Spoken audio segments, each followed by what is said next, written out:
എല്ലാവർക്കും നമസ്കാരം. Daily test എന്ന സെഷനിലേക്ക് സ്വാഗതം. കുറച്ച് ദിവസം ഇത്തിരി ബ്രേക്കായി പോയി ഡെയിലി ടെസ്റ്റ്. ഇനി അങ്ങനെ ഉണ്ടാവില്ല, കണ്ടിന്യൂസ് ആയിരിക്കും. നമ്മൾ ഒരു സെൽഫ് ഇവാലുവേഷൻ ടെസ്റ്റ് ആയിട്ടാണ് ഡെയിലി ടെസ്റ്റിനെ കാണുന്നത്. 10 ക്വസ്റ്റ്യൻസ് ആയിരിക്കും ഉണ്ടാവുക. കറണ്ട് അഫയേഴ്സ് റിലേറ്റഡ് ആണ് ഇന്നത്തെ സെഷൻ. അപ്പോൾ നമ്മൾ സെഷനിലേക്ക് കടക്കാം.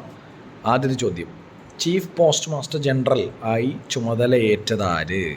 കറണ്ട് അഫയേഴ്സ് ക്വസ്റ്റ്യൻ ആണ്. ചീഫ് പോസ്റ്റ് മാസ്റ്റർ ജനറലായി ചുമതലയേറ്റതാര്? രണ്ടാമത്തെ ചോദ്യം, ലോക ക്യാൻസർ ദിനത്തിൻ്റെ സന്ദേശം എന്ത്? ലോക ക്യാൻസർ ദിനത്തിൻ്റെ സന്ദേശം എന്ത്? 3, 2023 ജ്ഞാനപ്പാന പുരസ്കാരം, ജാനപ്പാന എന്നല്ല ജ്ഞാനപ്പാന എന്നാണ്, അത് സ്പെല്ലിംഗ് മിസ്റ്റേക്കാണ്. ജ്ഞാനപ്പാന പുരസ്കാരം ആർക്കാണ് ലഭിച്ചത്? നാലാമത്തെ ചോദ്യം, ഏത് വിമാന കമ്പനിയാണ് 470 വിമാനങ്ങൾ വാങ്ങാൻ കരാർ ഒപ്പുവെച്ചത്? ഇതിനൊക്കെ ഒരു ന്യൂസ് ഉണ്ടായിരുന്നു. ആ വിമാന കമ്പനിക്ക് സ്റ്റാഫിൻ്റെ ഷോർട്ടേജ് ഉണ്ട്, അതുപോലെ തന്നെ റിക്രൂട്ട്മെൻറ്റ് പ്രോസസ്സ് നടക്കേണ്ടതുണ്ട് എന്നൊക്കെ പറഞ്ഞിട്ടുള്ളൊരു ന്യൂസാണ്. അപ്പോൾ ഏത് വിമാന കമ്പനിയാണ് 470 വിമാനങ്ങൾ വാങ്ങാൻ കരാർ ഒപ്പുവെച്ചത്? 5, ആദ്യമായി നടക്കുന്ന IPL വനിതാ ക്രിക്കറ്റ് താരലേലത്തിൽ ഏറ്റവും കൂടുതൽ തുക ലഭിച്ചതാർക്ക്? ആദ്യമായി നടക്കുന്ന IPL വനിതാ ക്രിക്കറ്റ് താരലേലത്തിൽ ഏറ്റവും കൂടുതൽ തുക ലഭിച്ചതാർക്ക്? 6, ലക്ഷ്മൺ പ്രസാദ് ആചാര്യ ഏത് സംസ്ഥാനത്തിൻ്റെ ഗവർണറാണ്?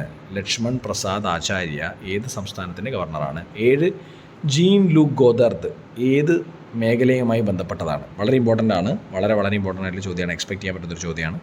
ജീൻ ലൂക്ക് ഗോദർദ് ഏത് മേഖലയുമായി ബന്ധപ്പെട്ടതാണ്? 8, ആരോൺ ഫിഞ്ച് ഏത് രാജ്യത്തിൻ്റെ കായിക താരമാണ്? ആരോൺ ഫിഞ്ച് ഏത് രാജ്യത്തിൻ്റെ കായിക താരമാണ്? 9, ഏറ്റവും കൂടുതൽ കടുവകളുള്ള സംസ്ഥാനം ഏത്? ഇമ്പോർട്ടൻ്റ് ആയിട്ടുള്ള ചോദ്യമാണ്. ഏറ്റവും കൂടുതൽ കടുവകളുള്ള ടൈഗേഴ്സ് പോപ്പുലേഷൻ കൂടുതലുള്ള സംസ്ഥാനം ഏതാണ്? 10ാമത്തേതും ഏറ്റവും അവസാനത്തേതുമായിട്ടുള്ള ചോദ്യം, ഏഷ്യയിലെ ഏറ്റവും വലിയ ഹെലികോപ്റ്റർ നിർമ്മാണശാല നിലവിൽ വന്നത് എവിടെയാണ്? ഇതാണ് 10 ചോദ്യങ്ങൾ നമ്മുടെ മുമ്പിലുള്ളത്. ഇതിൻ്റെ ഉത്തരങ്ങളിനി ഡിസ്കസ് ചെയ്യാം. ആദ്യത്തെ ചോദ്യം, ചീഫ് പോസ്റ്റ് മാസ്റ്റർ ജനറലായി ചുമതല ഏറ്റത് ആര് എന്ന ചോദ്യത്തിന് ഉത്തരം മഞ്ജു പ്രസന്നനാണ് ചീഫ് പോസ്റ്റ് മാസ്റ്റർ ജനറലായി ചുമതലയേറ്റത്. 2, ലോക ക്യാൻസർ ദിനത്തിൻ്റെ സന്ദേശം എന്താണ്? ക്ലോസ് ദി കെയർ ഗ്യാപ്പ് എന്നാണ് ലോക ക്യാൻസർ ദിനത്തിൻ്റെ സന്ദേശം. 2023 ജ്ഞാനപ്പാന പുരസ്കാരം ആർക്കാണ് ലഭിച്ചത്? മധുസൂദനൻ നായർക്കാണ് 2023 ജ്ഞാനപ്പാന പുരസ്കാരം ലഭിച്ചത്. ഏത് വിമാന കമ്പനിയാണ് 470 വിമാനങ്ങൾ വാങ്ങാൻ കരാർ ഒപ്പുവെച്ചത്? 4ാമത്തെ ചോദ്യം എന്താണ്? ഏത് വിമാന കമ്പനിയാണ് 470 വിമാനങ്ങൾ വാങ്ങാൻ കരാർ ഒപ്പുവെച്ചത്? എയർ ഇന്ത്യയാണ്. 5, ആദ്യമായി നടക്കുന്ന IPL വനിതാ ക്രിക്കറ്റ് താരലേലത്തിൽ ഏറ്റവും കൂടുതൽ തുക ലഭിച്ചത് ആർക്കാണ്? സ്മൃതി മന്ദാനയാണ്. 3.4 കോടിയാണ് ലഭിച്ചത്. ആദ്യമായിട്ടാണ് IPL വനിതാ ക്രിക്കറ്റ് നടക്കാൻ പോകുന്നത്. 6ാമത്തേത്, ലക്ഷ്മൺ പ്രസാദ് ആചാര്യ ഗവർണറാണ് ഏത് സംസ്ഥാനത്തെ?